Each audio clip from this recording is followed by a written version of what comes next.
Местечковая националистическая идеология Белоруссии. Маніфест. Саша, ти зрозумів? Кепська будь. Мицкевич наш ці ихный? Мы ж не кажем, что Саша и Ивулин русский. Читайте Короткевича. Короткевич наше все. Ну что, Рыгора Стапеня, Саша Ивулин, это топ. Мы у Кракове. Саша, что мы зараз бачим? Справа в тым, што ў Кракове ёсць лавачка імя Светланы Алексеевич у цэнтры горада, і мы вырашылі, што трэба акунуцца ў гісторыю Кракова, у гісторыю беларускага Кракова і беларускай літаратуры. І сёння мы падрыхтавалі для вас выпуск пра тое, што Кракаў гэта па суці цэнтр адраджэння беларускай літаратуры. Здесь было шмат выдадзена беларускіх кніг, беларускай літаратуры даўным-давным-давно, і зараз тут працягвае адраджацца беларуская літаратура. Таму лайк, камент, каб гэта відэа пабачыла як мага больш людзей, і мы пагналі распавядаць вам пра беларускую літаратуру ў Кракаве. Идем у выдавецтва Гутенберг. Это топ. Пагналі! Настолькі шэрагаў у моих вачах давно не было. І гэтыя людзі яшчэ крытыкуюць Варшаву.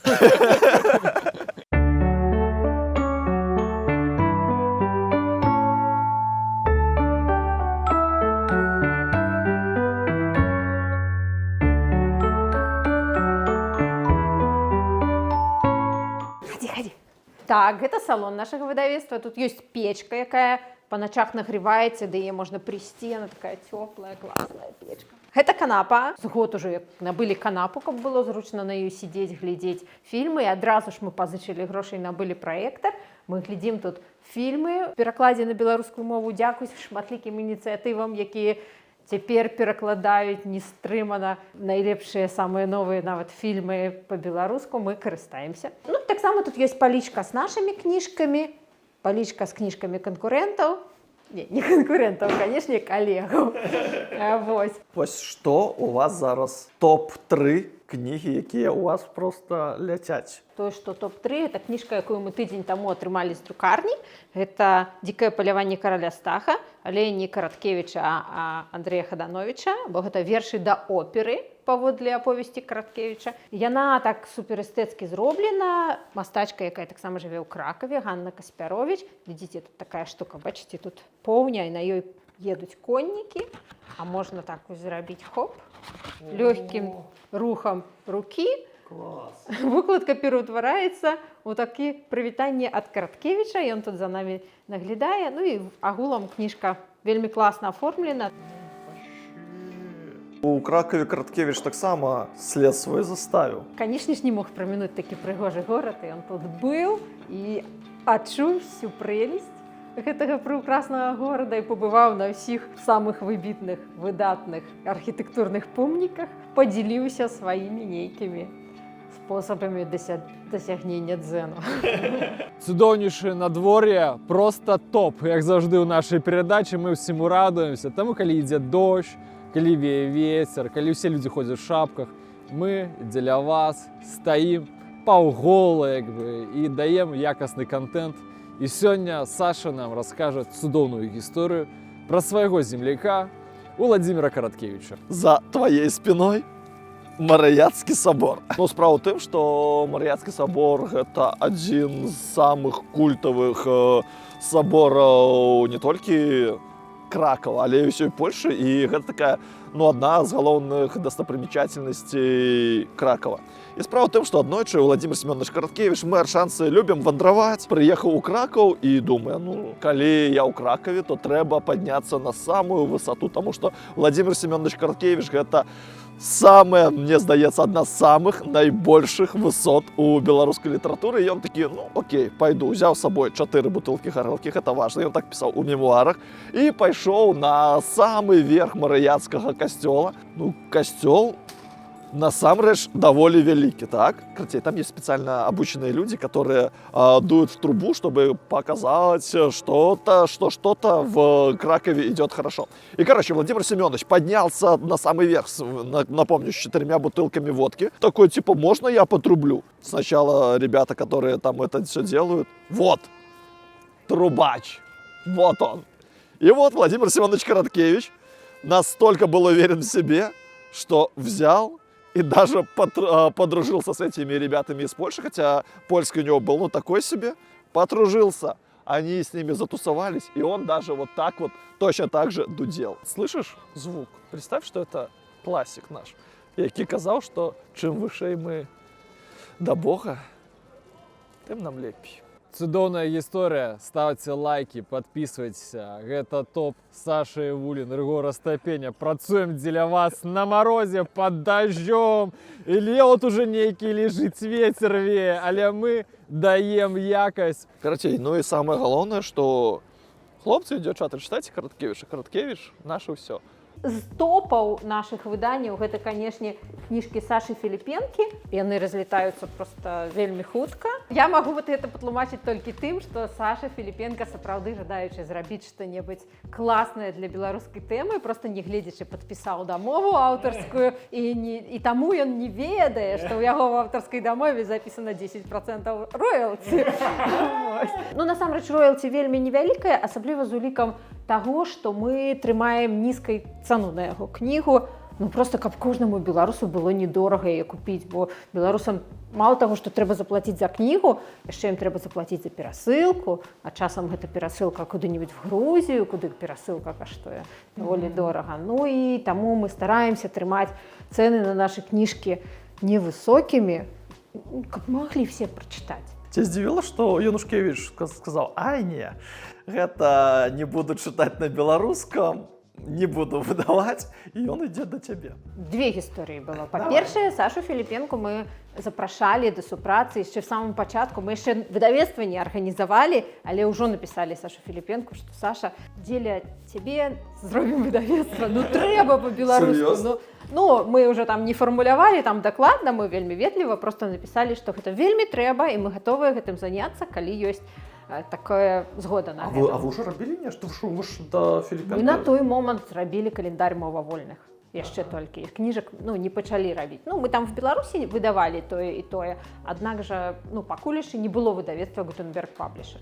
Янушкевич вядома, Янушкевич вельмі часта гаворыць пра тое, што рускамоўныя кнігі не мае сэнсу перакладаць на беларускую мову. Гэта вядомая яго пазіцыя.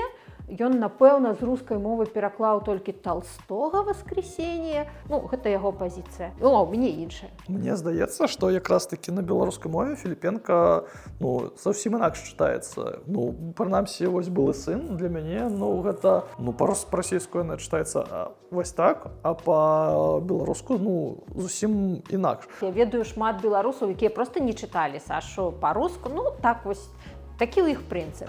І калі яна выйшла па-беларуску, яны взялі і прачыталі і сказалі: ну, окей, класна, цяпер Саша стаў і маім пісьменнікам таксама. Не, ну я могу патлумачыць за гэтых людзей. Ну, у Сашы як бы вельмі моцны маскоўскі вобраз. То бок я раней думаў, что это какой-то телеканал «Дождь», который вещает день и ночь. Я мушу признаться, я читал «Былога сына» вось такі зараз, да, як бы. І у мяне было пачуццё, што я читаю, і там, ну, такая досыць, можна сказаць, змагарская літаратура, да, па-беларуску атрымліваецца. Я думал, што это телеканал «Дождь», як бы, да? Чаму, як бы, гэта зусім іншая рэч, чым, як бы, яно, ну, чым яна выглядала. Я думаю, што Саша робіць вельмі важную працу. Справа ў тым, што хто можа патлумачыць Еўропе, свету пра расіян. Расіяне самі пра сябе патлумачыць не могуць, бо яны, у іх свой вобраз, у іх свая місійнасць, все окей, саборнасць. Еўрапейцы расіян не разумеюць. Ну, не могуць зразумець, як у іх 2 і 2 складваецца і атрымліваецца увогуле невядома што. А беларусы, яны з аднаго боку могуць зразумець расіян, як у іх там все працуе, а з іншага боку могуць патлумачыць еўрапейцам. І Саша гэтым і займаецца. І гэта, ну, вельмі крута, гэта вельмі патрэбная місія. І тое, што вось цяпер у нас перакладаецца «Вяртанне ў астрог». Акурат гэта будзе 4-я кніга Сашы, якая выйдзе па-беларуску. Перакладчыца кажа, што працаваць гэтым вельмі цяжка. Гэта такое, але, кажа, вельмі трэба. Хто яшчэ так пакажа і раскажа пра Расію, пра глыбінныя іх асаблівасці, як не беларусы. Для мяне Саша абсалютна беларус. Калі б я так не лічыла, я б не выдавала яго кнігі. Ну, то бок, абсалютна. Я просто прызнаю за ім яго права пісаць па-руску і ні разу не крытыкую яго за гэта. Што ў вас бяруць, акрамя Філіпенка, акрамя Хадановича? Мы зрабілі класны праект з асацыяцыяй беларусаў Амерыкі. Гэта пераклад марсіяніна Індзі Уіра. Это суперпозитивная книжка, я читала ее аккурат на адпачынку. Ё-моё, человек полетел на Марс, загруз, там вся его команда улетела, наступны карабель прилететь праз 4 гады, у яго ежы на месяц. Ну і ён такі, ну ладно, будем по парадку решать, что у нас ёсць. Варта і можна карыстацца гэтым у нашым такім вось жыцці, калі незразумела, калі наступны карабель дадому, ну, будем неяк змагацца, саджаць бульбу. Чаму для тебе важно выдаваць усё, амаль усё на беларускай, не на расійскай? В Беларуси аккурат сёння прочитала свежую информацию, свежие даследаванні, что в Беларуси выдается 85% книжек по-расійску, а у эміграцыі 85% по-беларуску. Не атрымліваецца в Беларуси выдаваць класныя кніжкі по-беларуску, а мы можам. І мы гэта зробім. Кракаў — гэта вельмі класнае месца ва ўсе часы, не толькі цяпер, і 100 гадоў, і 500 гадоў таму Кракаў быў класным месцам для жыцця і класным месцам для выдання кніжак. Тут было культурныя установы, тут універсітэт ягелонскі, тут бібліятэка. Таму, я думаю, і Багушевіч прыехаў сюды в цэнтр цывілізацыі, і Францыск Каріна прыехаў сюды вучыцца ў ягелонскі універсітэт. Мікола Гусоўскі прыехаў у Кракаў, каб паказаць свой твор і каб дамагчыся сабе бонусаў. Таму і мы тут, таму што гэта культурная сталіца в нашай частцы Еўропы. Ну, нам трэба будзе абавязкова нешта разыграць сярод нашых падпісчыкаў. Што бы ты парэкамендавала, можа, з мап ці з кніг? Я не ведаю, выбірайце, што вам Ну, Караткевіча трэба браць. Ну. Караткевіча, конечно. Мы разыгрываем вось гэты накладнічак. Напішыце ў каментарах, якую кнігу патрэбна выдаць выдавецтву Гутенберг і чаму. Самы класны камент мы таму аддаем гэты класны асобнік. Отправим в любой куточек свету, апроч России. В Россию не отправим.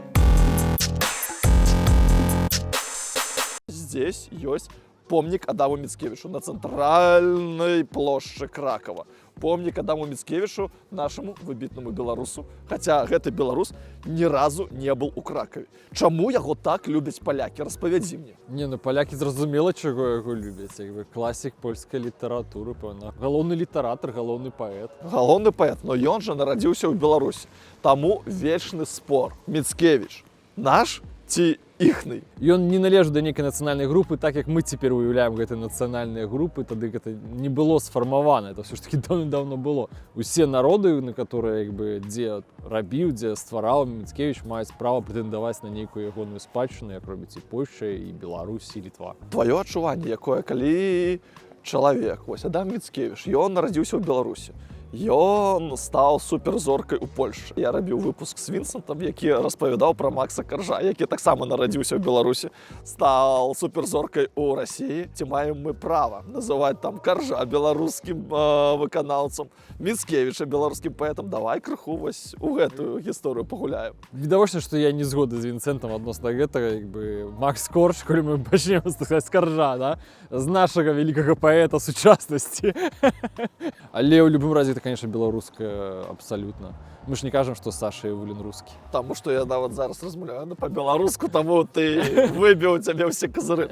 Не, у меня их и не было, як бы, так што все нормально. Параўнальна з Каржом, конечно, Міцкевіч, пэўна, з'яўляўся меншым беларусам, просто таму што беларусаў тады не было, і таму гэта не было сфармаваных такіх нацый, як мы іх ведаем цяпер. Таму ён належаў да ўсіх народаў, і да беларускага, і да літоўскага, да польскага. Я думаю, што можна і сказаць нагул агульны еўрапейскі паэт. Мы же знаем его, тут биографию не будем повторять. Где он родился? Родился в Беларуси, в Завосе. Учился в Новогрудке, в Вильне. Это я очень кратко. Потом он жил и в Петербурге в связи с разными обстоятельствами, может быть, не очень хорошими. Он жил в Крыму.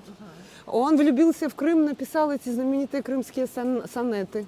Он вообще был под впечатлением этого солнца, красоты природы, моря. Ну, в общем, целый цикл крымских сонетов вы можете открыть, почитать. Ну, а что касается, почему в Кракове появляется его не только скульптура, памятник ему, вернее, но еще и для него специально в королевских криптах делают отдельную крипту. Потому что, смотрите, Краков был, опять повторю, духовной столицей к тому моменту, к концу XIX века. А Мицкевич своим творчеством не только рассказывал о любви к своей родине, а он еще был поэтом-пророком. Он предвещал, что когда-нибудь мы победим, когда-нибудь вернется страна, вернется независимость. То есть он был поэтом-пророком. Плюс не забываем, что он умер в Стамбуле. Почему? Потому что он туда поехал, чтобы организовывать польские легионы в турецкой армии во время Крымской войны. То есть он был таким деятелем общественным, еще и политическим, который мечтал о том, чтобы его стране вернулась независимость. Поэтому его роль нельзя переоценить. И его вклад. И он и формировал национальную идентичность поляков своим творчеством. То есть это один из создателей национальной идеи. Ну и вот студенты, они начали акцию сбора денег на этот памятник, который сейчас стоит на главном рынке. И это дети собирали, они так хотели, чтобы появился этот памятник. Потом уже подключились городские власти, конечно. И сейчас Краков один-единственный город в Польше, так, где на день рождения Мицкевича, а он родился именно в Вигилию, 24 декабря, всегда, каждый год возлагаются бело-красные венки. А еще даже во время оккупации люди из подполья, из еврейской боевой организации тоже устроили акцию и положили на его, возле его памятника бело-красные венки. И положили также венки на место, где Костюшка принимал присягу. И написали, чего ты не успел сделать, мы доделаем. Мицкевич, он же все-таки белорус или не белорус? Нет, вот как считать, если человек пишет по-польски, он считается как? Польским поэтом или каким? Ну, смотри, сейчас модно говорить, что это польский поэт белорусского происхождения. Да, вообще вот в этой поэме пан Тадеуш, он очень много описывает именно свою родину, то есть Беларусь. И все время он, озеро Свитязь тоже, да, ну много у него поэм, и все они связаны, кроме крымских сонетов, конечно, с его родиной. То есть нельзя же отрицать, что он считал себя литвином, правда? Но в то же время он писал тогда по-польски все время. И вся страна была в беде, то есть страну разорвали на части полностью, неважно, это было польское королевство, да, Великое княжество Литовское, неважно в какой части эта страна была разорвана, поэтому получается, что он отстаивал интересы всей страны, неважно, это были белорусы, поляки, литовцы. А вось наконт таго, што Мицкевич наш, гэта такое пытанне. Ну Вы вот. чыталі Мицкевича? Ты чытаў Гражыну? А ввогуле што Мицкевича чытаў? Бачыш, вось гэтая штука, што калі ты прачытаў Мицкевича, то ён твой.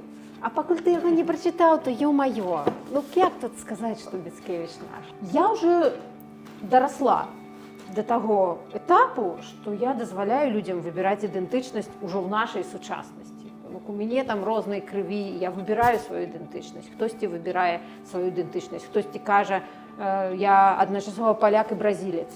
Гэта окей. Чаму Мицкевич не можа быць адначасова чысці?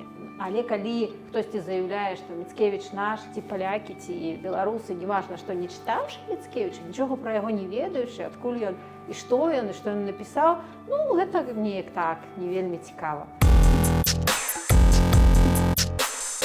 У вас тут у Кракове першае выданне Міколы Гусоўскага. Распавядзі, калі ласка, пра Міколу Гусоўскага. Я, дарэчы, песню пра зубра яшчэ ў універа чытаў і пасля ўнівера, таму тут вы мяне не падловіце. Пісаў ён з такіх дастаткова прагматычных мэтаў. Ён хацеў забяспечыць сябе, ён гэта умеў, ён умеў прыгожа пісаць, ён хацеў забяспечыць сабе нармальнае жыццё. Мікола Гусоўскі напісаў гэтую песню, ён спадзяваўся, што ва ўзнагароду ён атрымае там ці вёску якую-небудзь там, каб для нармальнага жыцця што-небудзь, ганарар аўтарскі.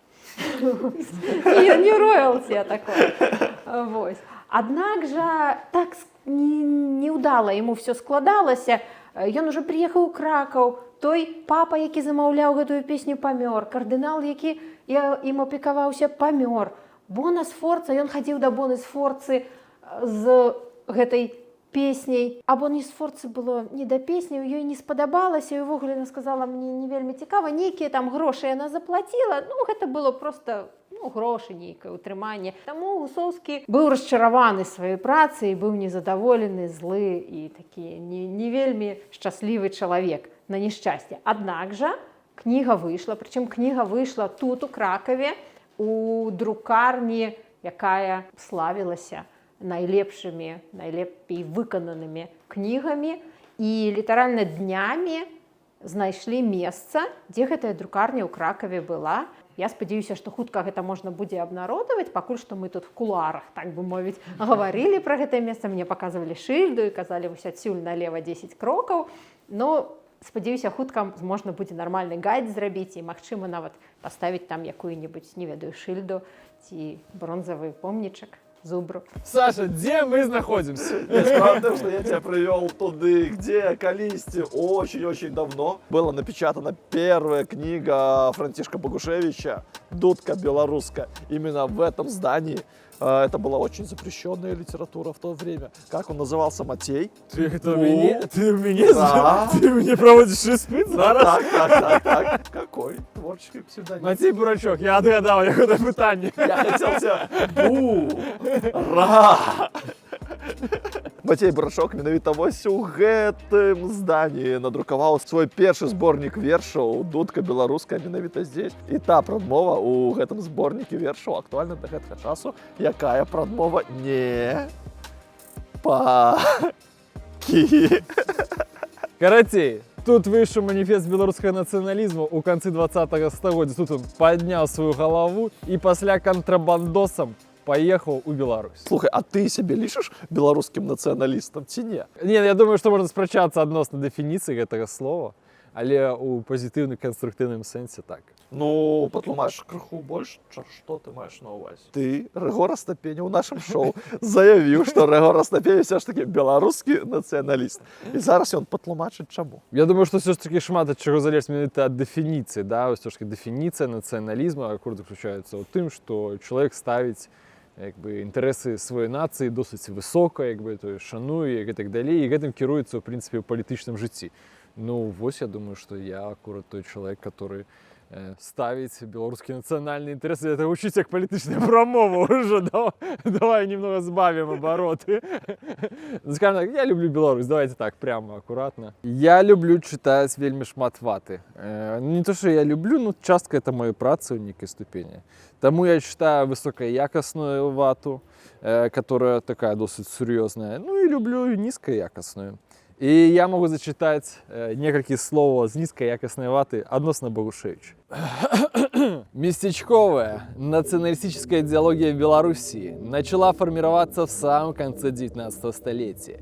Ее отправной точкой следует считать вышедшую в 1891 году книгу «Дудка белорусская», автором которой был уроженец Виленской губернии Франциск Бенедикт Богушевич, псевдоним Матей Бурачок. Предисловие к «Дудке белорусской» стало первым манифестом местечковых националистов и создало идеологическую базу для зарождения сепаратистских идей в Белоруссии. Это не топ.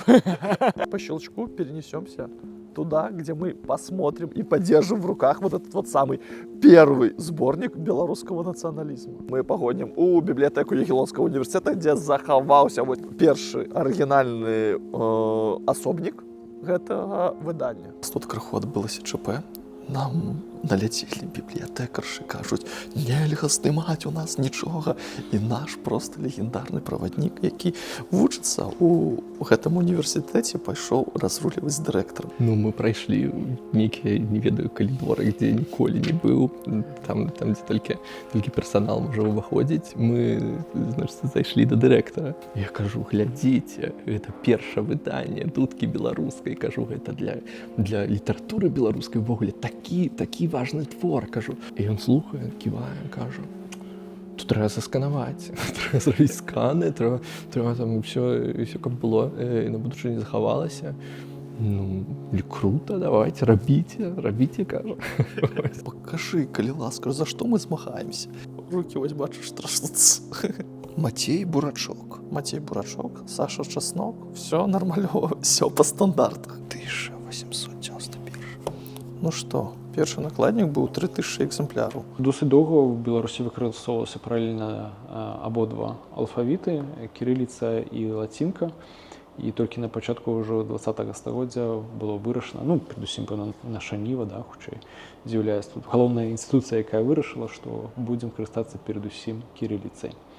А да таго часу ўсё выходзіла і так, і так. Ну, перадусім нават хутчэй на кірыліцы, таму што яно было тут друкавалася, адпаведна, у Кракаве, пэўна, было бы досыць цяжка надрукаваць на кірыліцы, не? Не пакідайце мовы нашай беларускай, каб не умёрлі. Саша, ты зразумеў? Цяпер чэсны клайв будзе выходзіць толькі па-беларуску. Моя хата, ось, не з краю, па цэнтры на 20-й старонцы. Ведаеш увогуле, які мой любімы твор? Кепска будзе. Ну, вось, кепска будзе, гэта вось пра тое, калі ты вырашыў займацца беларушчынай. Як я толькі нарадзіўся, бацька сказаў, кепска будзе. Я лічу, што гэта вось проста маніфест жыцця беларусаў. Кепска будзе, але змагаемся. Я хачу, каб мы крыху пагадалі. Я здаю сітуацыю, кажу нумар і строчку, і Рыгор прыгожа зачытвае адказ на тое, што будзе. Давай. Чаму Беларусь гэта не Расія? Давай, 15 старонка, 14 радок. І не сею, не жаў, не касіўся нажаць. Ну, я думаю, што гэта нам даводзіць, што у Расіі не прынята займацца гаспадаркай, толькі ваяваць, а мы, вялікі гаспадарлівы народ, калапоцімся за наш дабрабыт. Чаму беларусы гэта частка еўрапейскай цывілізацыі? 33 старонка, ну, давай 5 радок. Тут я радзіўся, тут жыву век і будзем жыць вечна. Дабіў сюжэцік. А як ты думаеш, гэтая вось абложка, яна была спачатку, ці гэта такое дадавалася? Ну, можа, прылепілі. Ну, мне здаецца, што яна не родная.